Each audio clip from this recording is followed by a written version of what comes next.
please, sir, that, please, sir, that is very.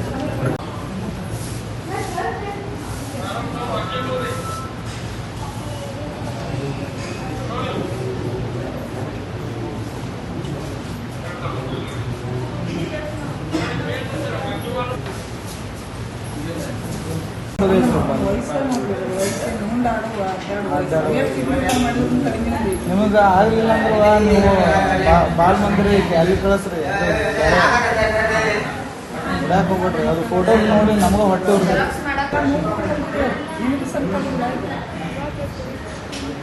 ಅಲ್ಲ ಹೊಡಿಬೇಕಾದ್ರೆ ಏನು ಅನ್ಸಿ ಹೊಡಿದ್ರ ಅಂತ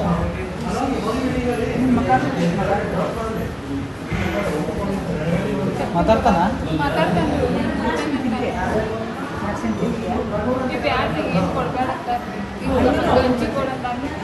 ಈಗ ಬಿಸ್ಕಿಟ್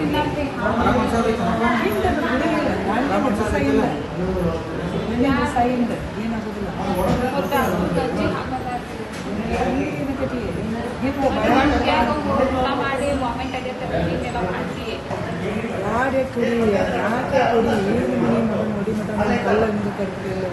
ನೋಡ್ರಿ ಇದೆಲ್ಲ ಏನು ತೊಗೊಂಡು ಹೊಡೆದ್ರಿ ಅದು ಗಾಡಿ ಬಿಟ್ಟು ನಾನು ಕೆಲಸಕ್ಕೆ ಬಿಡಕ್ಕೆ ಆಮೇಲೆ ಮನೆ ಬಾಡಿಗೆ ಕೊಡ್ಬೋದು ಮನೆ ಹುಡುಗಿ ಸಾಲಿ ಫೀಸ್ ಎಲ್ಲ ನೋಡ್ಕೊಂಡು ಮನೆ ದವಾಖಾನೆ ಪ್ರಥಮ್ ಅಂತ ಸುಮಾರು 10 ವರ್ಷದ ಹುಡುಗ ಪ್ರಾಥಮಿಕ ಶಾಲೆಯಲ್ಲಿ ಧಾರವಾಡದ ವಿದ್ಯಾಗಿರಿ ಭಾಗದಲ್ಲಿ ಓದ್ತಾ ಇದ್ದಾನೆ. ಅವನಿಗೆ ಅವ್ರ ತಾಯಿ ತುಂಬ ಹೊಡೆದಿದ್ದಾರೆ ಅಂತಂದು ಒಂದು ವಿಷಯ ಬರುತ್ತೆ. ಚೈಲ್ಡ್ ಹೆಲ್ಪ್ ಲೈನ್ಗೆ ಮಾಹಿತಿ ಬರುತ್ತೆ. ಅವ್ರ ನಂತರ ನೋಡಿದಂಥ ಸಂದರ್ಭದಲ್ಲಿ ಅವ್ರಿಗೆ ಸ್ವಲ್ಪ ಹೊಡೆದಿರೋ ಹಿನ್ನೆಲೆಯಲ್ಲಿ ಹಾಸ್ಪಿಟ್ಲಿಗೆ ಅಡ್ಮಿಟ್ ಮಾಡಿದ್ದಾರೆ. ಇನ್ನು ಕಂಪ್ಲೇಂಟು ಚೈಲ್ಡ್ ಹೆಲ್ಪ್ ಲೈನ್ ತಂದು ಕೊಡ್ತೀವಿ ಅಂತ ಹೇಳಿದರೆ, ಅದೇ ರೀತಿ ಅವರ ಕುಟುಂಬ ಸದಸ್ಯರು ಮಾಹಿತಿ ತಿಳಿಸಿದೆ. ಆ ತಾಯಿಗೆ ನಾನು ಮಾತಾಡಿದೆ. ಆಕೆ ಹೇಳುವಂಥದ್ದು ಓದಲ್ಲ, ಎಕ್ಸಾಮ್ ಇದ್ದಾಗ ಸುಮ್ಮನೆ ಅಡ್ಡಾಡೋದು, ಹೊರಗಡೆ ಓದದೆ ಕೂರೋದು, ನಾನು ಓದೋದಿಲ್ಲ ಅನ್ನೋದು, ಇಂಥದ್ದೆಲ್ಲ ತುಂಬ ಕಿರಿಕಿರಿ ಮಾಡ್ತಾನೆ. ನನಗೂ ಗಂಡ ಬಿಟ್ಟೋಗಿದ್ದಾನೆ ಅಂಥದ್ದು, ಈ ಮಕ್ಕಳಿಗೋಸ್ಕರ ನಾನು ಬದುಕ್ತಿದ್ದೀನಿ, ಈ ಥರ ಮಾಡ್ತೇನೆ, ಹೀಗಾಗಿ ಸಿಟ್ಟು ತಡಿಲಾರ್ದೆ ಹೊಡೆದಿಂದ ಹೋಗಿ ಅಂತ ಹೇಳ್ತಾರೆ. ಅದೇನಿದೆ ನಂತರ ಅಗತ್ಯ ಕಾನೂನು ಅದು ಪೆಟ್ಟು ನೋಡಿದ್ರೆ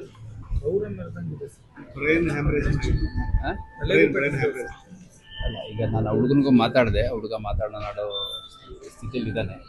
ಮತ್ತು ತಾವು ಹೇಳ್ದಂಗೆ ಕೆಲವು ಹಳೆ ಗಾಯಗಳು ಕೂಡ ಕಾಣ್ತವೆ. ಆ ಹಳೆ ಗಾಯಗಳು ನಿರಂತರವಾಗಿ ಹೊಡೆದಿರುವಂಥದ್ದು ಕಾಣುತ್ತೆ. ಯಾವ ಕಾರಣಕ್ಕಾಗಿದೆ ಅನ್ನೋಂಥದ್ದು ನಾವು ಈಗ ಕೂಲಂಕಷವಾಗಿ ಪರಿಶೀಲನೆ ಮಾಡ್ತೀವಿ. ಈ ಪ್ರಕರಣದಲ್ಲಿ ಹೊಡೆದಿರುವಂಥ ಮಗುವಿನ ತಾಯಿ ಏನಿದ್ದಾರೆ ಅವರು ಕೂಡ ಅಲ್ಲೇ ಇದ್ದಾರೆ. ನಮ್ಮ ಅಧಿಕಾರಿಗಳಿಗೆ ಹಚ್ಚಿ ಏನಾಗಿದೆ, ಯಾವ ಕಾರಣಕ್ಕೆ ಈ ಥರ ಆಯಿತು ಅನ್ನೋದನ್ನು ಪರಿಶೀಲನೆ ಮಾಡಲಿಕ್ಕೆ ತನಿಖೆಯಲ್ಲಿ ಅಳವಡಿಸ್ಕೊಳ್ಬೇಕಾಗಿದೆ.